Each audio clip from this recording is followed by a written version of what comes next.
Bienvenue à notre pensée du jour. Notre réflexion de ce jour va être basée sur le passage de Jean 1, verset 51, où Jésus s'adresse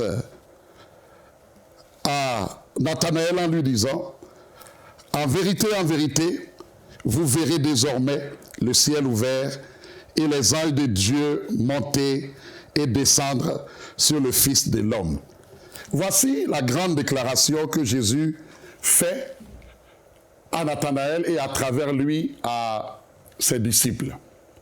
Mais pour comprendre ce passage, il est important de saisir l'arrière-plan. Jésus est au début de son ministère et Philippe, l'un de ses disciples, rencontre Nathanaël et lui dit « Viens, parce que nous avons trouvé le Messie. » Alors, Nathanaël avait ses préjugés, il avait ses questions. Il dit, mais d'où vient-il? Il dit, de Nazareth. Alors il dira, peut-il venir quelque chose de bon de Nazareth? Peut-il venir quelque chose de bon d'une telle ville, d'un tel pays? Pourrait-on se poser la question? Mais Philippe lui a dit simplement, viens et vois. Et la Bible nous dit, dès que Jésus le voit, Jésus lui dit, voici un Israélite en qui il n'y a point de fraude. Nathanaël est impressionné. Il dit, mais d'où me connais-tu? Jésus lui dit, avant que Philippe ne t'appelle, lorsque tu étais sous le figuier, je t'ai vu. Je t'ai vu. Nathanaël est impressionné parce que Jésus, au milieu de toute une foule, te voit et te connaît. Alors, Jésus lui a dit, parce que je t'ai dit que je t'ai vu, tu es impressionné. Il dit, c'est là qu'il arrive à ce passage en disant, réellement, désormais, vous verrez le ciel ouvert et les anges de Dieu monter et descendre sur le Fils de l'homme. Quelle déclaration!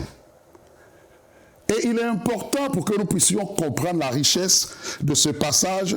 On ne saurait le saisir sans faire un parallèle. Un parallèle avec aussi une vision que Jacob a eue. Parce que l'idée de voir les anges de Dieu qui montent et qui descendent sur le Fils de l'homme fait simplement allusion à cette vision de Jacob dans Genèse 28, versets 10 à 11.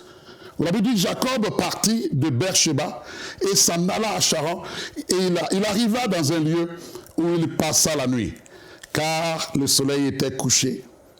Il lui prit une pierre, donc en fit son chevet, et il se coucha dans ce lieu-là. Il eut un songe, et voici une échelle était appuyée sur la terre, et son sommet touchait au ciel. Et voici les anges de Dieu montaient et descendaient sur cette échelle. Et voici l'Éternel se tenait au-dessus d'elle, et il dit, je suis l'Éternel, le Dieu d'Abraham, ton père, et le Dieu d'Isaac. La terre sur laquelle tu es couché, je la donnerai à toi et à ta postérité. Voici le parallèle. Mais ici, Jésus nous montre qu'il y a plus grand que ce que Jacob a vu. Souvenez-vous, Jacob va être appelé plus tard Israël, et Jésus démontre par la suite, en faisant allusion à Nathanaël qui est un Israélite en qui il n'y a point de fraude, il est sûrement en train de faire allusion à Jacob. Jacob qui a eu cette vision de l'échelle. Jésus dit ici, c'est plus qu'une échelle. Parce que désormais, maintenant, il y a une connexion entre le ciel et la terre. Maintenant, entre le ciel et la terre, il n'y a plus de fermeture. Entre le ciel et la terre, il y a une faveur, mais tout se passe par le Fils de l'homme.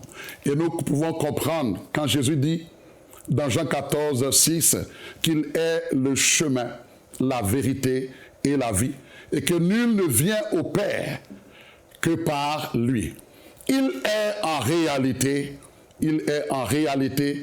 le véritable chemin, la véritable échelle, et nous sommes honorés d'avoir un tel Seigneur qui par lui, nous comprenons qu'il n'y a plus entre le ciel et la terre, il y a une symbiose, il y a une connexion.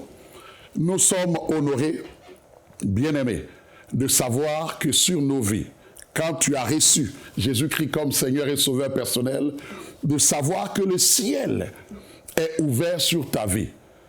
Le problème maintenant, c'est de faire de tous nos efforts pour ne pas nous-mêmes remettre un plafond sur notre tête, car Dieu a permis qu'entre le ciel et la terre, il y ait une connexion. Il y ait, aujourd'hui, lorsque je crie à lui, dans le nom de Jésus, le ciel entend. Alors, vous verrez désormais le ciel ouvert. Je prie que sur ta vie, le ciel demeure ouvert. Que tout ce qui peut t'empêcher, tout ce qui peut m'empêcher de voir encore une barrière, une séparation entre Dieu et nous, soit ôté de nos vies. Car désormais, le ciel est ouvert. Dieu est celui qui entend. Dieu est celui qui nous voit dans nos besoins. Que le Seigneur nous édifie par sa parole et que réellement le ciel soit ouvert sur nos vies. Je prie, je prophétise sur ta vie, que le ciel demeure ouvert sur ta vie dans le merveilleux nom de Jésus. Amen. Pour aller plus en profondeur, vous pouvez lire et télécharger la version complète de cette pensée du jour sur le site enseigne-moi.com.